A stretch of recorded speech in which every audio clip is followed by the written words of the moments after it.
Esmee Quodbach came with me south from New York. She is the assistant director at the Center for the History of Collecting at the Frick Collection and Art Reference Library in New York. And I'm delighted that one of our own could actually be one of the formal speakers for our symposium.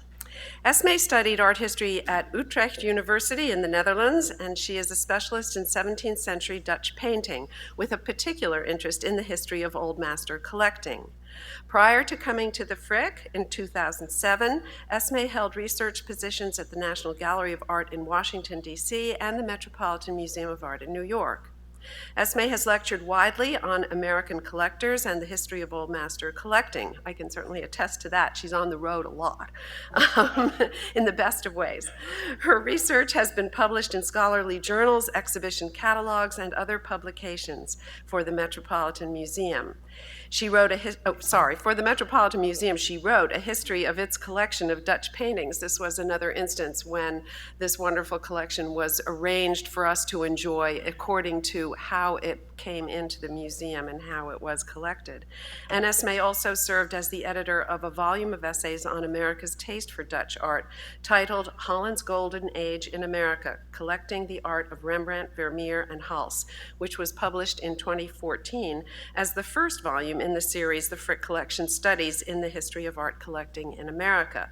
We're expecting volume 4 to come out shortly.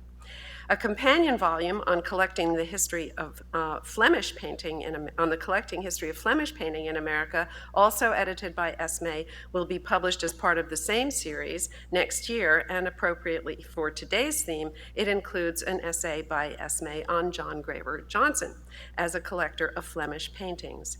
Today, Esmee will be speaking about two close friends of Mr. Johnson, the great Philadelphia collectors Peter A.B. Widener and his son Joseph, in her paper titled The Last American Versailles, the Widener Collection at Lynnewood Hall. Please welcome Esmee Quodbach.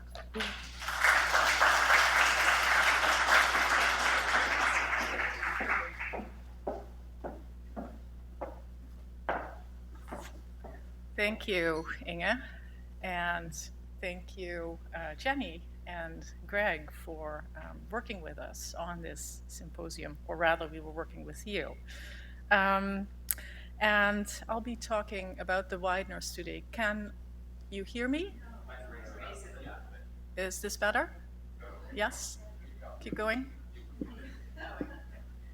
This is better? Yes? Yes? Okay, good. I'll be speaking about the Widener collection today, which was given to the National Gallery of Art in Washington, D.C. in 1942. It is one of the great art collections founded in America's Gilded Age, and it was assembled here in Philadelphia by two of its citizens, Peter Arell Brown Widener, who was and is most often called P.A.B. Widener, and his son, Joseph.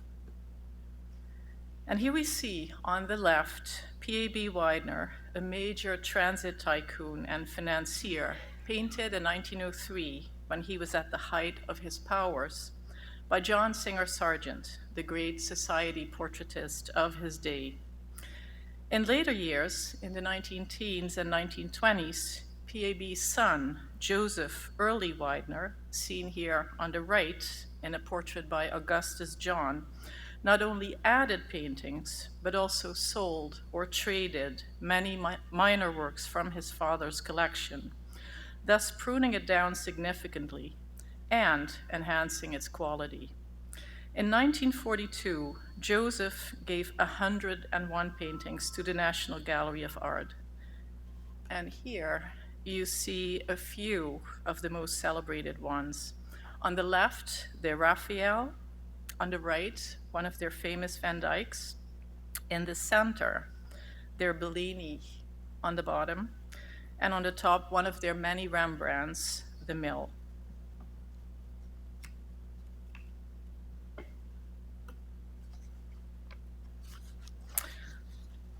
But, as we will see, those paintings represent only a portion of the many that were at some point part of the Widener collection.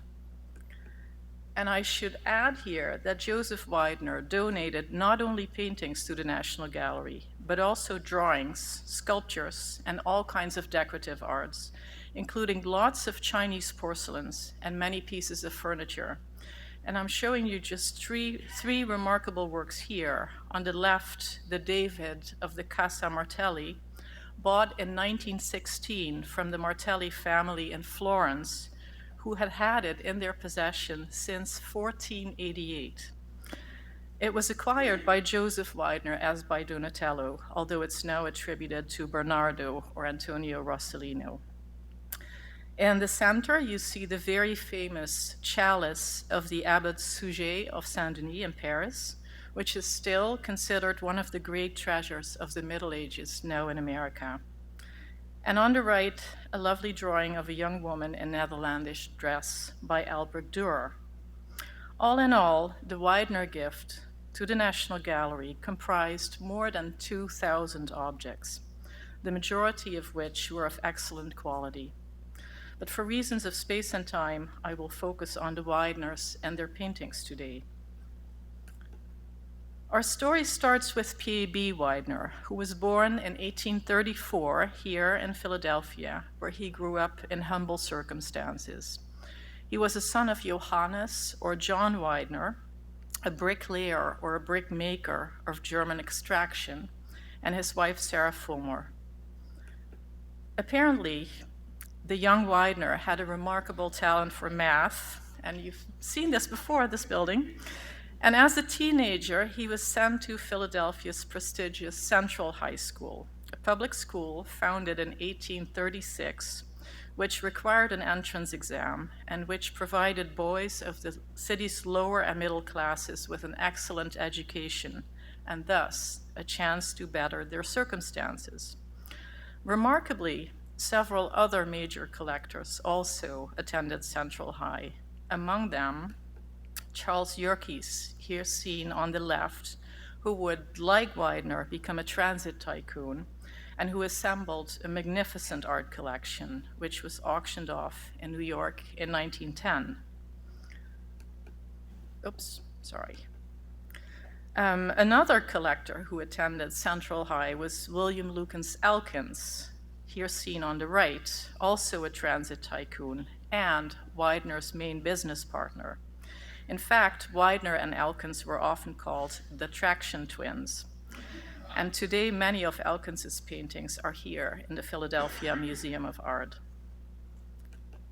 Another important collector who attended Central High was, of course, John Griever Johnson, about whom we've heard so much earlier this morning. He was the greatest corporate lawyer of the day, and he was also Pab Widener's lawyer and Joseph's lawyer. And Pab and Johnson were quite close, even though as collectors they were almost opposites. In later years, the chemist Albert Barnes, founder of the Barnes Collection, would also attend Central High, and we'll hear more about Barnes this afternoon from Brian Seymour. Widener attended Central High School for 2 years and then started working as an assistant in his brother's butcher shop. He worked his way up to become a meat merchant and later to head a chain of slaughterhouses in and around Philadelphia. He made his first fortune of $50,000, then a very considerable sum, during the Civil War when he sold mutton to the Union troops that were stationed near the city. While the war was still on, Widener invested his money in the city's new horse cars. And here you see a horse car in Philadelphia at a later date in 1894. They were in use until a few years later. In 1873, Widener was elected city treasurer of Philadelphia. And subsequently, he turned his attention to the development of street railroads, and here you see the Widener streetcars in Philadelphia, again in a later photograph of 1907. In later years, Pab Widener would use the fortune that he had accumulated with the Philadelphia streetcars and transit systems elsewhere to become a founding organizer of U.S. Steel and also of the American Tobacco Company. He also held substantial holdings in Standard Oil, so he was really involved in practically everything. By the 1880s, Widener was doing very well. In 1887, when he was in his early 50s, he moved with his wife, Josephine, into a newly built mansion at 1200 North Broad Street. And notice the horse car in the foreground. This was not a fancy part of town. Members of Philadelphia's old families did not live here. They lived in or near Rittenhouse Square. This was where some of the city's newly rich business tycoons settled, men such as Widener, who was the richest of them all, and his partner Elkins, who lived next door. And I should add that the Widener and Elkins families were very close. A few years earlier, in 1883, Widener's son George had married Elkins's daughter, Eleanor. Later, in the year 1900, Widener left the house on North Broad Street and donated it to the Free Library, of which it became a branch, the Josephine Widener Memorial Library, in honor of Widener's wife, Josephine, who died in 1896. The mansion was unfortunately demolished in 1980. What kinds of paintings did Pab Widener buy about this time, around the turn of the 20th century? As one critic wrote, quote, "At first Pab bought up artworks like a greedy boy plundered apples from an orchard. He bought heavily of whatever the dealers recommended," unquote. And it is true. By the turn of the 20th century, his collection comprised a few hundred paintings. The Frenchman Corot, whose landscapes were exceptionally popular on both sides of the Atlantic, was one of Widener's favorites. Corot was also one of John Griever Johnson's great favorites, and I believe Johnson at some point owned 26 or 27 Corots, many of which were actually not painted by Corot, as it later turned out. And apparently there was a Corot factory in Brooklyn to take care of the demand for Corot's paintings. And here we see one of Widener's Corots de Forzov-Coubrant. In addition to works by Corot and other fashionable contemporary painters, Widener bought a number of paintings by artists who then still belonged to the avant-garde, such as the Frenchmen Courbet and Degas, and the American expatriates, James McNeill Whistler and Mary Cassatt. One remarkable early acquisition is this Manet, The Dead Toreador, which Widener bought in 1894. The painting can be seen in the early photograph of the art gallery that I just showed you, and it is right there. On the left in the center row, and you can see that paintings were still hung very, very differently at this time. I should add that most of the paintings you see here were actually traded or sold by father or son Widener at some point, but the Manet remained in the collection, fortunately, and it was like the Corot that we just saw, part of the Widener gift to the National Gallery in 1942. Another interesting contemporary work that Pab Widener bought in the early 1890s from the dealer Durand-Ruel is this one by Mary Cassatt. As you know, Cassatt spent much of her youth here in Philadelphia, but she moved to Paris when she was in her early 20s. Here she portrayed her elder sister, Lydia, crocheting in the garden at Marly outside of Paris, where the Cassatt family spent the summer of 1880. Lydia was already sick when Mary painted her, and she died about 2 years later of Bright's disease. We know that Mary Cassatt and the Cassatt family later often tried to buy back paintings that featured Lydia. Coincidentally, this work had at some point been returned to the dealer Durand-Ruel by Pab Widener. We don't really know why Widener chose to return the painting, but we do know that several of his advisors, among them Bernard Berenson, the great connoisseur of Italian art, disliked Impressionism immensely. So maybe Berenson or another consultant advised Widener to get rid of this work. At any rate, Alexander Cassatt, Lydia and Mary's brother, who lived here in Philadelphia, was able to buy it from de Ranruel in 1906. Sadly, Alexander was only able to enjoy the painting very briefly. He died of a heart attack just 2 days after he had bought it. The portrait of Lydia then descended in the Cassatt family until a family member gave it to the Metropolitan Museum in 1965, and it remains there to this day. But not all of Pab Widener's early purchases were of this caliber. He also bought a fair number of lesser works, as well as some fakes. One of the fakes is this one, The Card Players, which was sold to him as a work by the celebrated Dutch master Johannes Vermeer for $12,000, then a large sum of money. It was one of many paintings, more than 100 in fact, that Widener bought from a Dutch dealer named Leonardus. If I had more time, I would tell you more about Nardus because he's a very interesting character. He sold many hundreds of works to American collectors around this time, also to John Griever Johnson and to William Elkins, to Charles Yerkes and to J.P. Morgan.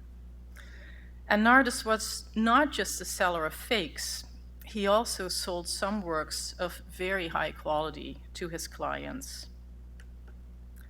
Among the works he sold to Widener was, for example, this lovely Constable, Wivenhoe Park, Essex, now still considered one of the highlights of the Widener gift to the National Gallery of Art. Also, the painting you see in the background of John Singer Sargent's portrait of Widener, a large mythological scene and reportedly one of Widener's favorite works, was sold to him by Nardus. Interestingly, Nardus sold it to Widener as by the great Velázquez, although we know now that it is in fact by Johann Lies, a German painter. But still, it's a very good painting. However, after it was discovered that Nardus had sold a number of fakes and very minor works to Widener, Johnson, Elkins, and others, Nardus was forced to leave the country with the advice never to return. As I mentioned earlier, Pab Widener's wife, Josephine, died in 1896, and the following year, Pab commissioned the fashionable architect Horst Trumbauer to build a stately home for him in Elkins Park, north of Philadelphia. And Elkins Park, of course, was named after William Elkins, Widener's business partner.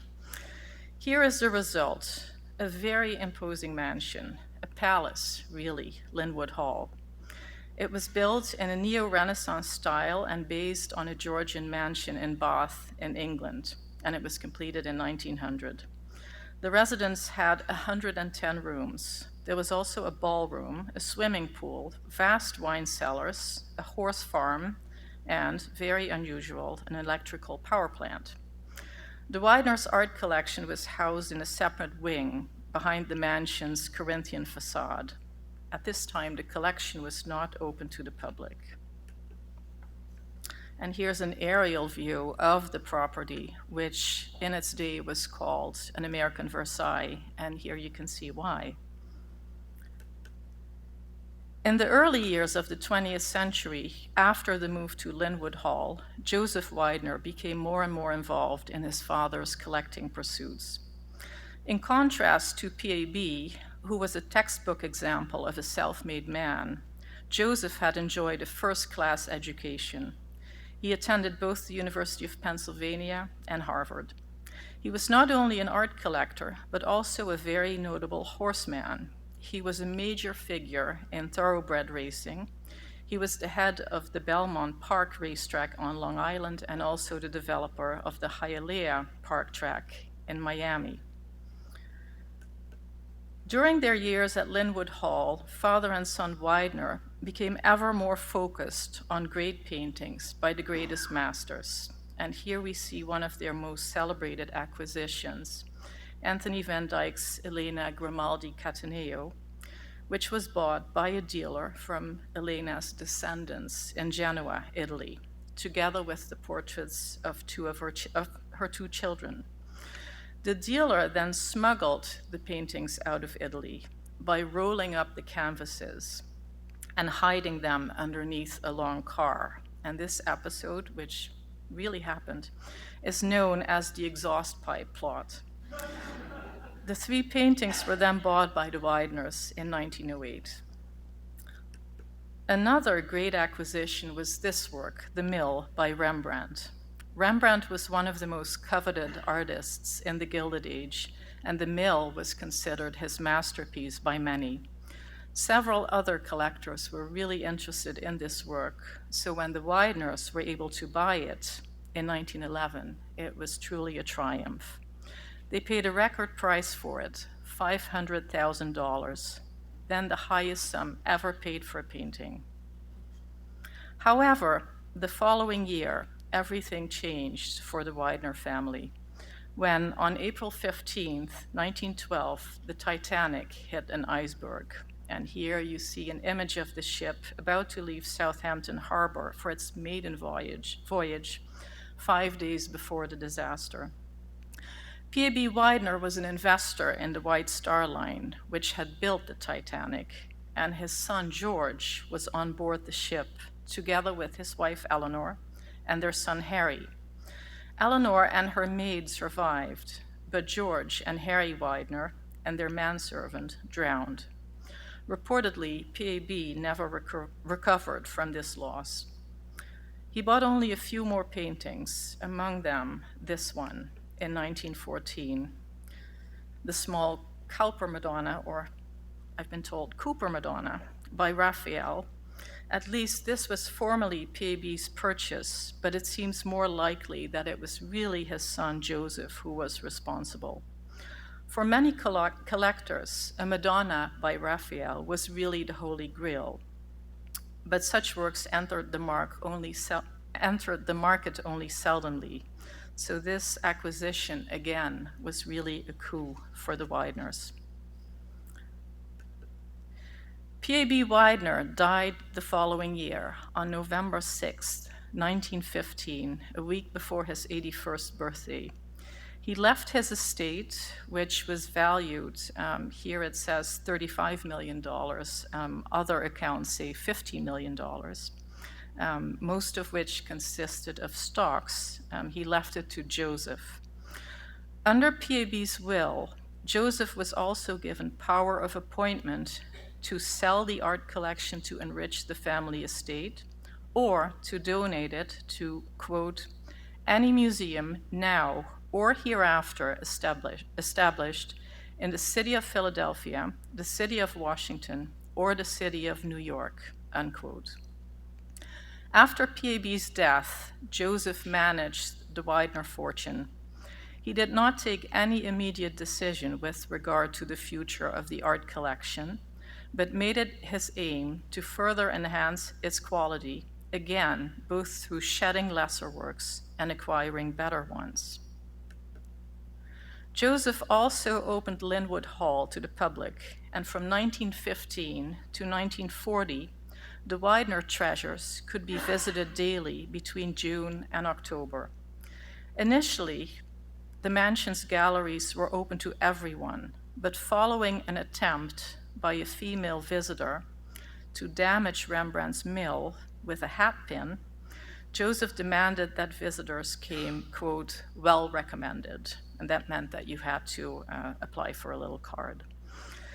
Here is a view into the Rembrandt room at Lynnewood Hall with the mill on the left and there.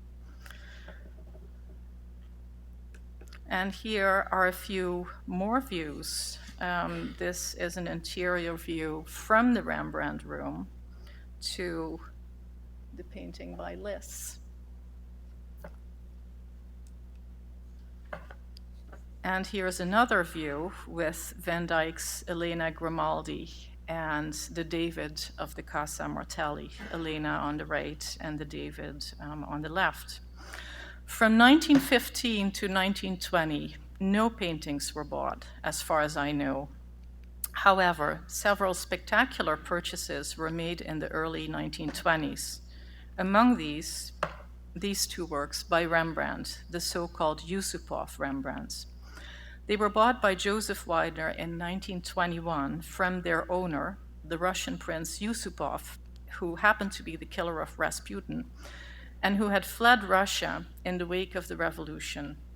The prince smuggled his family's Rembrandts out of Russia and sold them to Joseph Widener a few years later when he was desperate for money. Another important purchase was made the following year in 1922, Giovanni Bellini and Titian's Feast of the Gods. The last painting to enter the Widener collection in 1925 was another Bellini, or actually a work then thought to be by Bellini, Orpheus, now given to an unknown painter of the Venetian school.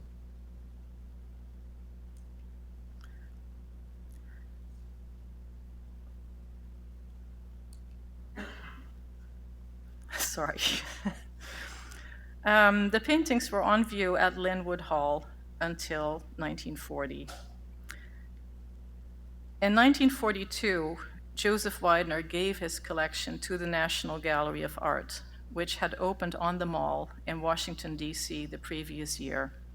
Joseph's father, Pab, had reportedly once remarked that it was, quote, a disgrace that Washington, America's great capital, did not have a national gallery. And this may well have been one of the reasons for Joseph to decide to give the Widener collection to the new National Gallery of Art. Joseph Widener died a year later in 1943 at age 72. Lynnewood Hall survives, although unfortunately it no longer looks like the American Versailles it once was. It's currently for sale for 15 or 16 million, I believe, and one truly hopes that someone will restore it to its former glory. The Widener's paintings, however, look as splendid as ever. There's many more stories I could tell you about the Wideners and their collection, but those will have to wait for another time. Thank you.